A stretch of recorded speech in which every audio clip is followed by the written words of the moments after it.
Oke. So itu dari segi PTN, ada alternatif lain nggak sih mungkin yang Mas Richard bisa jelasin lebih lanjut? Apakah Bener itu dong. mungkin swasta atau apa gitu? Iya, ya kemungkinan ada banyak ya Coach Billy ya. Mhm. Siswa-siswa pasti punya banyak opsi ke PTN, PTS, luar negeri, dan pastinya yang sekarang juga lagi ngetren adalah gap year juga ya Coach Billy ya. Ah, Jadi benar-benar. persiapan sebelum masuk kuliah 1 tahun. Ini balik lagi sih sebenarnya kayak zaman 90-an dulu ya Coach Billy ya. Banyak yang gap year dulu buat nyari kerja dan lain-lain. Jadi ini gap year buat mencari pendidikan Ambil yang lebih baik. kursus singkat. Kalau dulu ngambil Khusus kursus singkat. singkat, benar.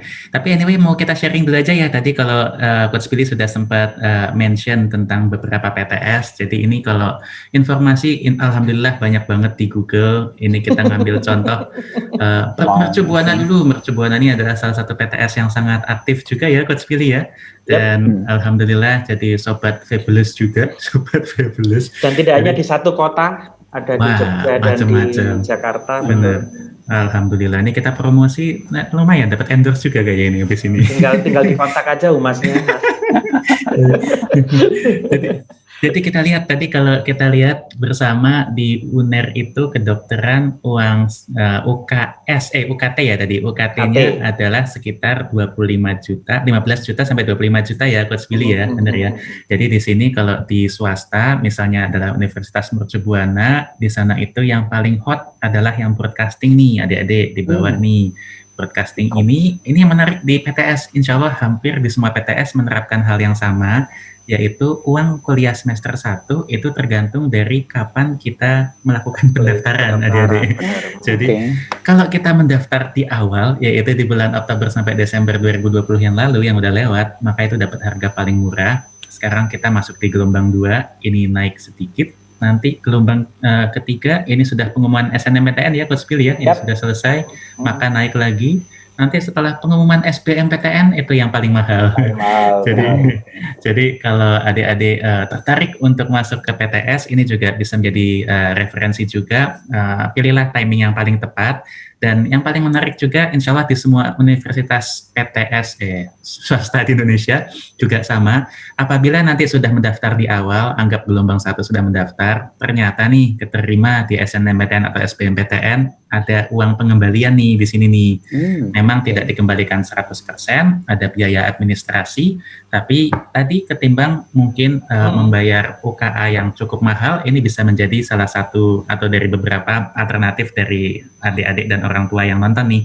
Jadi mungkin bisa sambil dicoba di sini. Anyway, yang hilang adalah 1 juta sampai dengan 2 juta kalau ke UMB gitu ya. Jadi nanti tergantung dari keterimanya di mana. Tapi anyway, tadi kalau kita lihat untuk uang kuliah semester 1, kalau broadcasting itu, kalau kita ambil paling mahal adalah 24,5 juta. Ini adalah untuk yang di PTS, di UMB. Tergantung yang lain lebih rendah, tapi yang broadcasting ini yang paling mahal, karena saya sendiri sudah pernah lihat ke sana, dan studionya memang cakep banget. Wah, jadi promosi lagi Pak Humas ini studio kantor berita aja gitu ya. Berarti kita nanti harus sambil gambar di sana juga. Harus sambil gambar. Konten lah di sana. Tapi ini sesuai dengan visi misinya Eduversity ya, Bud ya. Jadi kita pengen memberikan informasi seluas mungkin PTN, PTS dan juga luar negeri supaya adik-adik well informed dan memilih jurusan dan PTN dan PTS dan perguruan tinggi manapun yang paling sesuai. Dan kalau dilihat nanti uang kuliah semester kedua sampai ke-8 itu berbeda-beda lagi. Jadi ini ada perkiraan total sampai dengan lulus. Jadi kalau kita lihat tadi broadcasting total adalah 115 juta Coach Billy dan Kak Budi. Jadi ini adalah kalau kuliah di Mercu Buana untuk broadcasting. Tadi kalau di mana tadi? Kalau di UNER berarti 15 juta kali 4 ya Coach Billy ya. Jadi 60 juta ya. Kali 8 Thomas, kan itu kan per semester. Pada semester, 30 kali 4, 120. Oh, berarti sama, serupa ya, serupa. Hampir kan ya. Makanya tadi kan ya itu, sebenarnya kan kalau boleh ngomong, apa yang membedakan relatif kalau secara finansial sih nggak terlalu jauh. Betul. Tapi anyway PTS ini adalah satu contoh ya menurut Buana. Balik lagi sih ketika kita melihat PTS jangan dilihat hanya biayanya saja ya Coach Billy ya, karena kita akan menghabiskan 3 sampai 4 tahun di sana berikut dengan seluruh cita-cita kita ke depannya itu kita bebankan di kuliah nih. Jadi jangan cuma lihat di biaya kuliahnya saja, tapi datengin, pantengin, ngobrol juga dengan mereka, lihat fasilitasnya kayak gimana, begitu cocok maka silakan. Nah, yang boleh nanya nggak Mas? Boleh dong kok. Oke. Tadi kalau geser ke atas sedikit. Ke atas, nah. Jadi kan ini strategi PTS ini yang lumayan kebanyakan sama, makin cepat daftar, makin cepat login, makin murah. Jadi mereka incentivize supaya mereka mau daftar duluan lah ke PTS ya. Jadi mereka dapat muridnya dulu. Tapi walaupun mereka nanti ada opsi lain misalnya ke PTN, ada yang bisa dikembalikan gitu ya. Betul sekali. Dari segi kuota per gelombang itu ada perbedaannya nggak ya? Atau ada masukan nggak ya? Maksudnya gelombang 1 paling banyak kan, gelombang 3 mungkin makin kecil atau makin sempit nggak? Oke, jadi sepemahaman saya yang sudah pernah ngobrol itu kuota sama semua nih Kak Budi. Jadi tergantung dari kapan diisinya. Memang yang paling besar secara historis adalah yang gelombang 4 itu bisa sampai dengan 60% dari kuota masuk ke sana semua. Masya Allah, saya kok well informed banget ya, ini bisa jadi agen. Ayo silakan didaftar hari Senin dia naik. Ada skripnya nih langsung dari. Kelihatannya udah ngobrol banyak sama Masnya Mercu Buana itu. tapi menarik ya, pada dasarnya sih kampusnya tidak akan jadi promosi lagi. Kampusnya sangat green banget, tapi itu akan kita kupas di episode selanjutnya kali ya Bud ya. Benar. Universitas. Tapi kalau boleh lanjut, jadi tadi ini adalah UMB yang Sampurna ini juga menarik walaupun memang secara biaya cukup mahal. Ini adalah jadi kalau di Sampurna ya? Iya, di mana sih? Jakarta ya mestinya. Jadi dua tahun pertama itu adalah general education, kayak zamannya kita dulu Bud. Lalu tahun ketiga dan tahun keempat itu baru mulai spesifik gitu ya. mechanical engineering, industrial engineering dan kawan-kawan. ITB juga kan? Sama ya. Tahun 1, tahun kedua mungkin lebih generik gitu ya. Jadi kalau kita lihat tahun pertama dan tahun kedua itu total adalah 247 juta. Ini hanya 2 tahun pertama ke Sampurna University. Lalu kalau kita total dengan 2 tahun selanjutnya itu ada 369. Jadi kalau mau ambil mechanical engineering di total nih Put, berarti 600-an ya. Total 4 tahunnya berarti. 600. Tapi di sini yang menarik banyak beasiswa juga di sana, dan kalau di Sampurna University itu yang paling ditonjolkan adalah kepastian mendapatkan pekerjaannya. Jadi ini adalah hal-hal yang mungkin bisa dikonsider juga di luar PTN ya. Pada dasarnya sih kalau kita mau pilih kuliah, kita buka dulu cakrawala kita mau ngapain di kehidupan kita selanjutnya, kehidupan selanjutnya setelah lulus kita mau ngapain, dan dari sana kita petakan kira-kira roadmap-nya mana yang paling tepat, apakah PTN, apakah PTS, ataukah luar negeri. Tadi di sini beasiswa ada banyak juga karena Sampurna juga baik hati akan beasiswa. Ini adalah untuk di Universitas Pancasila. Ini salah satu sobat Fabulous juga nih Coach Billy nih. Jadi Universitas Pancasila kemarin itu yang paling menarik adalah di akuntansi. Ini yang paling favorit nih Bud. Nah, sini juga ada kelas internasionalnya. Jadi kalau dibandingin serupa dengan UMB, serupa dengan UNER, itu total adalah 117.500.000. Dan pada dasarnya berarti uang kuliah antara PTN dan PTS bervariasi ya Coach Budi ya, tergantung dari Coach Budi kan Coach Billy, tergantung dari tempat di mana kita mau perginya. Tadi ada yang terjangkau, ada yang lumayan menantang, tapi tergantung lagi dengan fasilitas dan juga outputnya kira-kira kemudian. Kelihatannya Sampurna karena pakai university itu Pak Mas, jadi makanya terus jadi beda gitu. Oh iya. Kalau pakai Universitas Sampurna beda lagi gitu. Bener itu. Kursnya aja kali yang beda. Kayak mungkin sama. Tapi ya dari segi jalurnya sendiri, tadi kan kita lihat ada SN something yang 6 huruf itu, ada SB, ada jalur mandiri. Untuk PTS itu jalurnya macam-macam juga atau satu aja gitu? Ya, jadi tergantung dari jurusan yang mau kita tuju. Ada yang hanya nilai rapot saja, Ada juga yang harus tes, kayak di UMB kalau kedokteran itu harus tes, harus ada tesnya. Jadi Masya Allah, Pak hafal banget UMB ya, ini UMB terus yang dihafalin.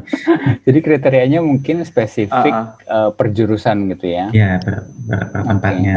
Dan mungkin Mas tambahannya selama pandemi itu berlakunya seperti itu. Jadi kalau pandemi itu mungkin PTS itu dalam tanda petik, mohon maaf nih, masih jualan formulir. Jadi masih jualan formulir untuk lakuin tes. Jadi belum mau menggunakan satu sumber nilai. Tetapi 2 tahun terakhir ini, mulai pandemi itu, tahun kemarin dan tahun ini kelihatannya mulai bergeser. PTS mau juga menggunakan nilai yang dipakai ujian tadi. Jadi di tadi ujian bukan sekolah Kak Budi, ujian SBM tadi, UTBK tadi itu nilainya boleh dipakai untuk apply ke PTS bersangkutan. Cuman benar Mas Risa tadi, kayak UPH, kemudian Petra, jadi kemudian yang mempunyai jurusan-jurusan favorit tertentu tidak mau pakai nilai itu, tetap harus menggunakan tes sendiri. Tes masuk.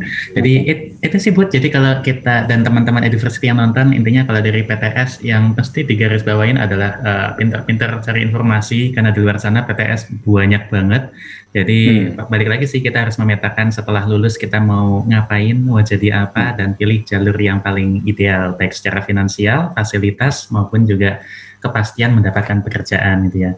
Karena saya ingat banget kalau Presiden University itu, tadi harganya udah saya tutup, tapi Presiden University itu punya banyak kawasan industri juga. Jadi seperti di Cikarang itu teman saya juga ada di sana. Jadi kepastian mendapatkan pekerjaan di sana luar biasa tinggi sekali, karena banyak sekali pabrik-pabrik seperti Samsung dan lain-lain juga ada di sana. Wah, promo lagi Presiden University.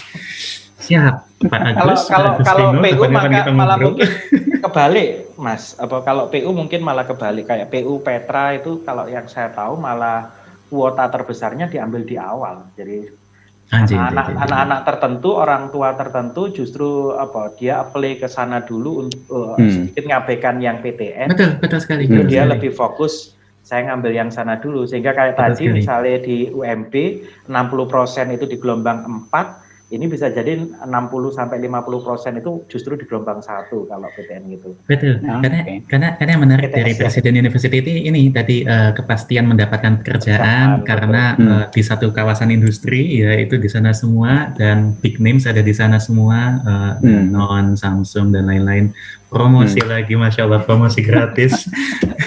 Jadi demografiknya semua ada lah ya, maksudnya semua juga market. Jadi universitas baik itu PTN, PTS juga targetinnya lumayan spesifik juga. Mereka tahu market mereka tahu mahasiswa atau orang tua maunya juga apa, yang penting buat mereka juga apa. Jadi mereka itu yang tekankan ke mereka. Dan termasuk tadi jurusannya ya, kalau kita ngomong kedokteran, nggak tahu sih ini masih relevan apa enggak, tapi PTS yang favorit tuh biasanya Universitas Islam Indonesia, terus Pelita Harapan, itu juga untuk kedokteran tuh yang favorit sejauh ini. Jadi memang tergantung dari apa yang dituju sih ya mestinya ya. Jadi PTN adalah sangat bagus, tapi di luar sana juga ada banyak opsi-opsi yang menarik. Mungkin mudah-mudahan konten ini bisa membuka mata. Cara jualan PTS sih kalau saya boleh ngomong, itu cara jualan PTS untuk bisa mengimbangi kekuatan PTN, maka kemudian lulusan itu disediakan tempat pekerjaan yang representatif dari awal. Jadi udah disiapkan dari awal, itu biar menjadi pesona tersendiri kalau saya lihatnya itu. Betul sekali. Monggo buat dari sahabat Eduversity, jadi mungkin perlu consider semua total value add-nya lah, apa sih yang ditawarin gitu ya. PTN branding bagus, nama sudah kuat, dan dari segi alumni collection pasti juga luas banget, udah nggak terbantahkan lah kayak gitu. PTS tapi juga mulai meningkatkan kualitasnya juga dari segi relasi dengan industri lah, dari segi international class segala macam juga mulai meningkatkan, jadi patut di consider juga lah ke depannya nanti. Betul, iya termasuk Sampurna University waktu itu pernah juga ngobrol-ngobrol, bincang-bincang makan siang zaman sebelum pandemi ya waktu itu ya. Jadi mereka punya salah satu lab yang advance banget, kalau nggak salah itu dibilang lab engineering yang teradvance di Indonesia juga kalau nggak salah. Jadi ya tergantung sih, jadi tergantung dari jurusan dan fasilitas banyak sekali yang beda-beda di Indonesia di PTS ya. Kalau di luar negeri kayak gimana Bud? Opsinya Bud? Oke, mungkin pas kita bisa break 5 menit nggak? Kan progresif soalnya. Kita udah Boleh. kebelet. Yang ini nggak diedit justru. Iya, yang ini nggak usah diedit ya. Biar pas gitu. Bentar ya. 5 menit.